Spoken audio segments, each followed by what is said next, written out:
You know, in the first 60 seconds of meeting someone, your brain pretty much makes up its mind about them. It decides if you can trust them, if you like them. The only problem? Your brain is wrong. A lot. But what if there was a better way? A method to see what's really going on behind the words? Well, after this, you won't be able to unsee it. I mean, just think about it for a second.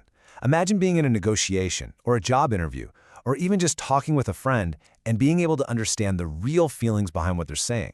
How powerful would that be? That's exactly the skill we're going to unlock. So here's the thing. The biggest reason we misread people is actually pretty simple. We're listening, but we're not watching. We're taught from a young age to hang on every single word, thinking that's where the truth is.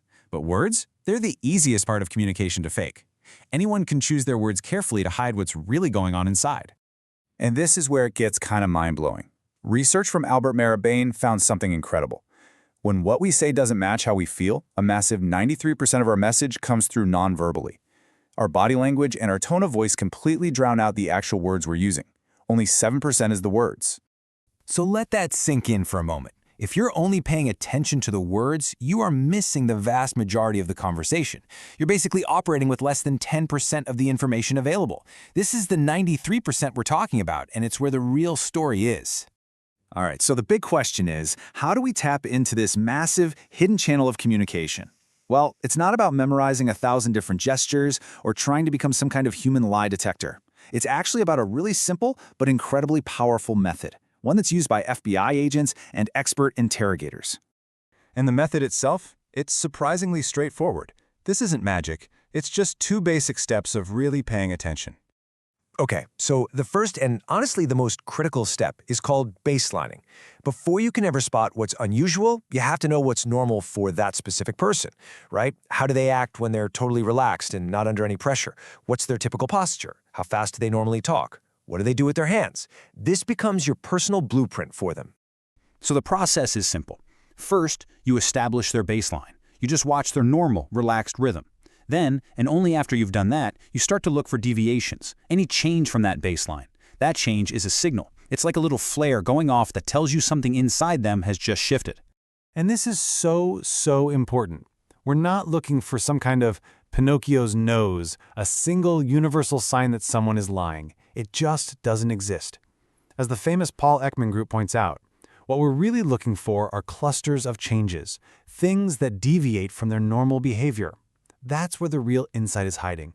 So what exactly are these deviations? We're looking for signals that are incredibly difficult to fake, signals that come straight from the most honest part of our brain. The reason these signals are so darn revealing is because they come from our limbic system. You can think of this as our ancient, honest brain. It's the part that reacts to the world emotionally, instinctively. It's all about survival. While our smart thinking brain is busy choosing the right words, our limbic brain is reacting honestly in the background, and those reactions, they leak out. So let's break down 3 of the most powerful of these signals. Each one is like a little window into what a person is truly feeling. First up, micro-expressions. These are lightning-fast flashes of emotion that zip across someone's face. They happen totally involuntarily, especially when someone is trying to hide how they really feel. You ever see a tiny flicker of anger right before someone forces a smile, or a flash of fear when they're claiming to be confident? That's it. That's a micro-expression, a leak of their true feelings. Next, you want to watch for what experts call self-soothing gestures. When we feel stressed or uncomfortable, our limbic brain basically tells us to calm ourselves down. So what do? We might touch our neck or rub our forehead or play with our hair. These are all subconscious attempts to just bring our stress level down. It's a dead giveaway for discomfort. Now on the flip side, you can also spot when someone is comfortable. You'll see open gestures like showing the palms of their hands. This is a very ancient signal of honesty, that you're not holding a weapon. It's the total opposite of those closed-off, self-soothing gestures we just talked about. And finally, my personal favorite, check out their feet. Seriously, an ex-FBI agent named Joe Navarro calls the feet the most honest part of the body. And why is that? Because we're so busy trying to control our facial expressions and our hand gestures that we completely forget about our feet. So if someone is talking to you, but their feet are pointed towards the door, their brain is basically shouting, "I want to get out of here."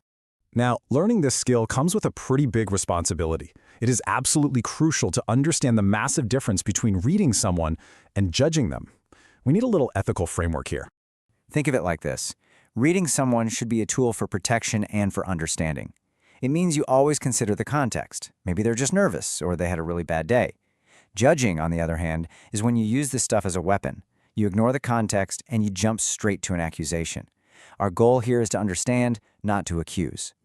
So, if you only take one thing away from all of this, please let it be this. A single gesture, like someone crossing their arms, means absolutely nothing on its own. It's just noise. But a cluster of changes from their baseline, like they cross their arms and their feet point away and they start touching their neck, that's a signal, that's a pattern, and that means everything. So here's the challenge. Don't just take my word for it. Try this out today. In your very next conversation, just observe. Don't say anything, just try to get a feel for the person's baseline. And then just see if you can spot any of these signals. What do you notice? You might be absolutely amazed by the silent conversation that's been happening right in front of you this whole time.